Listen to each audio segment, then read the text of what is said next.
Hola querida, hoy iniciamos esta serie de estudios. Que Dios nos acompañe y su Espíritu nos guíe. Este es el estudio número 1 y tiene por nombre el Evangelio. Si tuviéramos que definir con una sola palabra en qué es lo que creemos, lo hacemos con esta palabra, Evangelio. El Evangelio es el centro y el equilibrio de todas las doctrinas. Existen varias sanas doctrinas, como la doctrina de la fe, la doctrina del bautismo, la doctrina de los dones del Espíritu Santo, solo por citar algunas. Pero es fundamental que entiendas que el centro de la vida cristiana está en conocer y entender y vivir el Evangelio. El Evangelio es lo que debe regirte primero y antes que todo.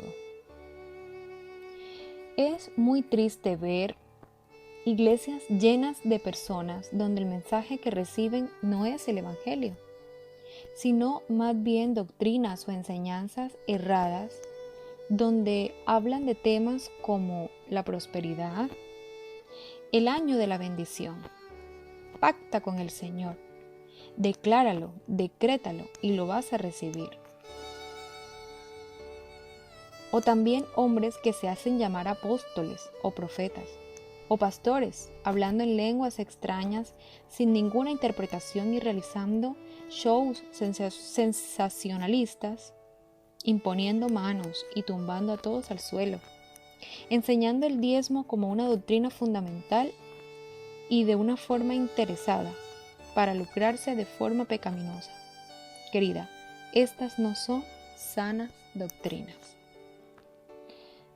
Pausa esta grabación y acompáñame a lo que dice en la carta de Primera de Pedro, capítulo 2, versículos del 1 al 3. Si ya estás ahí, léelo conmigo. Dice: pero hubo también falsos profetas entre el pueblo, como habrá entre vosotros falsos maestros, que introducirán encubiertamente herejías destructoras y aún negarán al Señor que los rescató. Y muchos seguirán sus disoluciones, por causa de los cuales el camino de la verdad será blasfemado. Y por avaricia harán mercadería de vosotros con palabras fingidas. El Señor nos previno de esto. Mira, basta que pongas atención a lo que muchos predican para que te des cuenta cuál es el mensaje principal y no es precisamente el Evangelio. La misma palabra nos está diciendo que por avaricia muchos harán mercadería de nosotros y que muchas iglesias, esto lo digo yo, no la palabra, más que iglesias parecen centros de negocio hoy en día. ¿Pero qué es el Evangelio? Para entender qué es el Evangelio, miremos primero qué no es el Evangelio. Existen dos grandes peligros que tiene el Evangelio. El primero se llama legalismo. El legalismo viene de la palabra ley y es creer que la salvación es por obras. Te lo explico. Es muy probable que conozcas personas que piensen y crean que si son buenas personas, si son muy obedientes, si no cometen pecados y si se portan bien, seguro que irán al cielo y obtendrán la salvación por hacer esto. Pero querida, esto no es el Evangelio. Porque una persona no se salva por sus propias obras. Una persona no se salva si no es por la gracia de Dios sobre su vida. Porque la Biblia dice que la salvación no es por obra, para que nadie se gloríe, sino que es por gracia. Puedes leerlo en Efesios capítulo 2, versículos 8 y 9. Entonces, las personas legalistas siempre terminan viviendo una vida de religiosidad.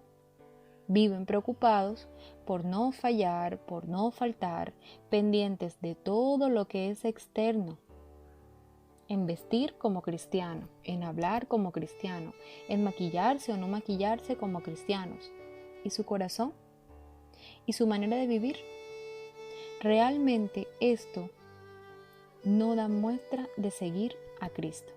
Cuando tu enfoque es más por tu comportamiento exterior, por tu forma de vestir, por tu forma de hablar, que realmente lo que hay en tu corazón, entonces eres una persona legalista o religiosa, y esto no es el Evangelio. El segundo punto es el relativismo. Seguro que también te has topado con personas que piensan y creen que no importa cómo se viva la vida, porque al final de cuentas, si Dios existe, Él es bueno y seguro que salvará a todos, por lo que no consideran necesario vivir de una manera santa y justa. Y esto siempre va a conducir a la irreligión. Ellos no creen que sea necesario ir a la iglesia, ni leer la Biblia, ni vivir así, sujetos a Dios. En cambio, cuando una persona realmente ha aceptado y creído en el Evangelio, siempre, escúchame bien, siempre tiene como consecuencia el ser salvo por la fe. Por ende, la muestra más real de que una persona conozca, acepte y crea en el Evangelio es que su vida comienza a ser transformada de verdad. Pero, más concretamente hablando, ¿qué es el Evangelio? Coloca mucha atención. El Evangelio son las buenas noticias que dicen que hemos sido rescatados o salvados en Jesucristo. Lo voy a repetir. El Evangelio son las buenas noticias que dicen que hemos sido rescatados o salvados en Cristo Jesús. Es decir, el Evangelio son las buenas noticias de que en Cristo hay salvación. Nuevamente pausa y ve conmigo al libro de Isaías, capítulo 61, versículo 1. Dice: El Espíritu de Jehová el Señor está sobre mí, porque me ungió Jehová. Me ha enviado a predicar buenas nuevas. Me ha enviado a predicar buenas nuevas a los abatidos, a vendar a los quebrantados de corazón, a publicar libertad a los cautivos y los presos apertura de la cárcel. Isaías fue un profeta de Dios. Por ende, esta profecía es acerca de Jesús y lo que Él vendría a hacer a la tierra. Según el texto que acabamos de leer, el Evangelio son las buenas noticias de todo lo que vendría a ser Jesús. El Evangelio son las buenas noticias, las buenas nuevas de salvación que el mismo Jesús vino a predicar en la tierra. Y en este punto me quiero detener y explicarte que tú y yo no hemos hecho nada en lo absoluto para obtener esta buena noticia de salvación. No la hemos ganado por nuestro buen comportamiento, ni tampoco hemos hecho ningún mérito. Te repito, es pura gracia de Dios. Vamos ahora sí a Efesios capítulo 2, versículos 8 y 9. Dice: Porque por gracia sois salvados mediante la fe. Esto no procede de ustedes, sino que es regalo de Dios y no por obras para que nadie se jacte. Ahora bien, surge otra pregunta. ¿De qué es aquello que debo ser rescatada? ¿O de qué es eso que Cristo me ha salvado? ¿Qué es esto de la salvación? El Evangelio nos muestra en Primera de Tesalonicenses capítulo 1 versículo 10 que somos rescatados de la ira venidera de Dios. lo puedes buscar.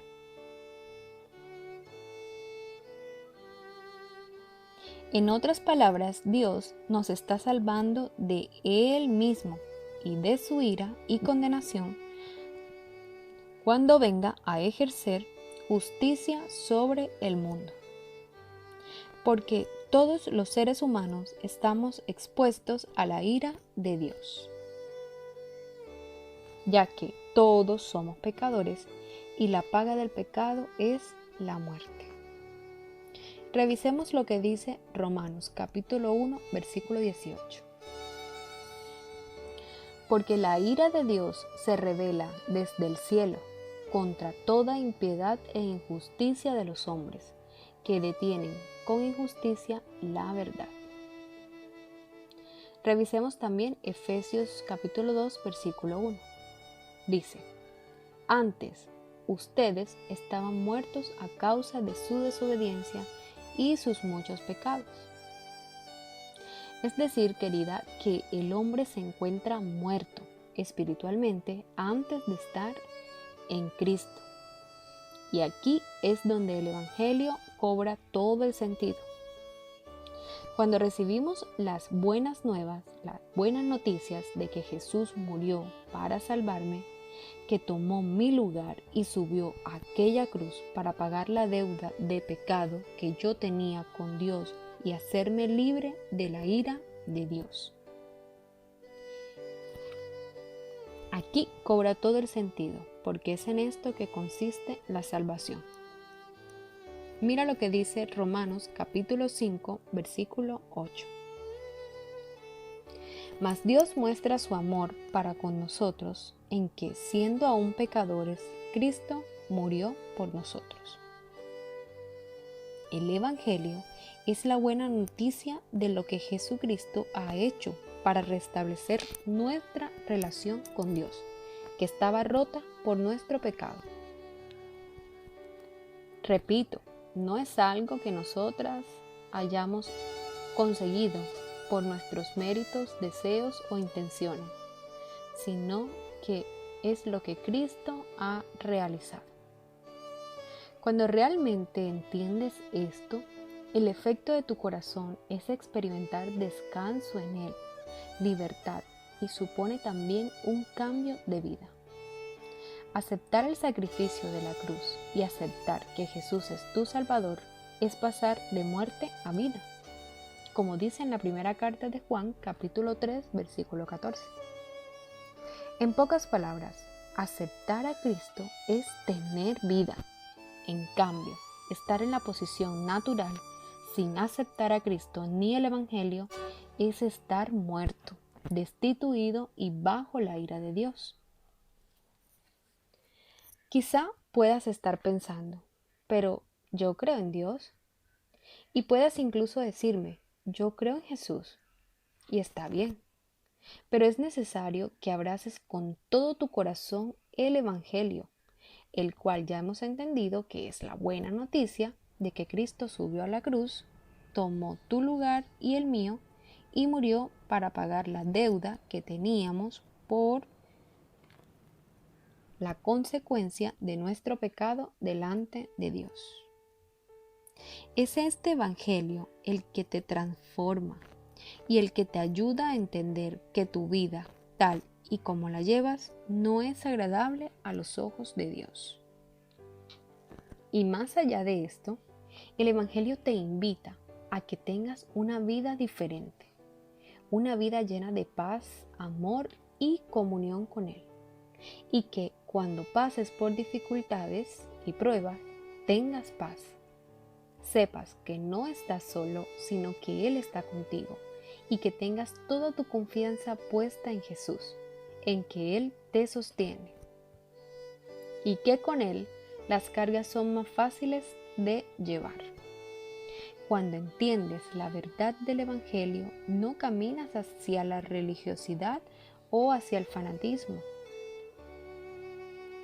sino que caminas hacia la libertad. Vivir el Evangelio no es vivir una vida llena de prohibiciones, con miedo al infierno, sino Vivir el Evangelio es vivir agradecido con Dios por su sacrificio, mantener una relación íntima con Él, la cual quieres cuidar a costa de lo que sea y que nada la pueda dañar. Por eso comienzas a cambiar y ahora actúas conforme a su voluntad y conforme a los designios de su corazón. Querida, si meditando en este estudio te has dado cuenta que Jesús no es quien gobierna el todo de tu vida y que dices con tus labios que crees en Él, pero tu manera de vivir no lo refleja, te invito a que ores y le digas: Señor, soy pecadora, lo reconozco, y sé que mi vida no la vivo conforme a tu voluntad. Perdóname y ven a mi vida hoy. Te recibo como el Salvador de mi vida y creo que moriste en aquella cruz por mis pecados. Te suplico que mi nombre esté escrito en el libro de la vida del que hablas en tu palabra, porque yo deseo con todo mi corazón recibirte y empezar a vivir el Evangelio con la ayuda de tu Espíritu Santo. Amén. A continuación, vamos a escribir los deberes que te quedan de este estudio. Primero, ¿cuál era el concepto que tenías de Evangelio y en qué cambió después de meditar en este estudio? Segundo, ¿cuál es el mensaje del Evangelio? Tercero, ¿de qué somos salvos? Y cuarto, vuelve a leer la cita que leímos, que está en Isaías capítulo 61, versículo 1, e inmediatamente después de leerla, ves a la cita que está en Lucas capítulo 4, versículo del 17 al 22, y date cuenta cómo se cumple la profecía del profeta Isaías frente a todos los que están en la sinagoga. Espero las respuestas de tu estudio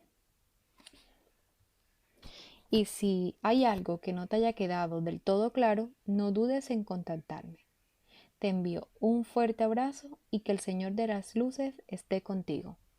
Hasta el próximo jueves.